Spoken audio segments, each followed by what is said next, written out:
This is the Lone Crater YouTube. We hope this video helps. You begin by creating a notebook stored on OneDrive so syncing is instant and safe. Once done, add sections for major topics. Each section is a folder for focused notes. Make a page and give it a precise title to improve searchability. Use tags immediately for to-do, important, or question items because tags let you filter later.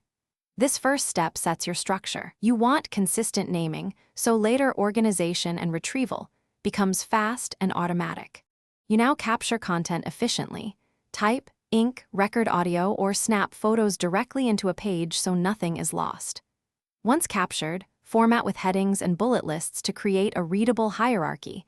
Tables are great for comparisons. Then tag items for status and priority. Use internal links to connect related pages so you reduce duplication. Make sure to sync after major edits. That prevents conflicts and keeps your device copies aligned across platforms. You finish by reviewing and consolidating.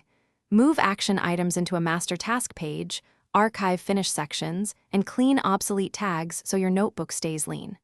When collaborating, share only the needed section and set view or edit rights to avoid accidental changes. If syncing or conflicts appear, force a sync, check OneDrive connection, and export a local backup. That troubleshooting step prevents data loss and gets you back to working smoothly without recreating work. Thanks for watching. Consider subscribing if we helped you.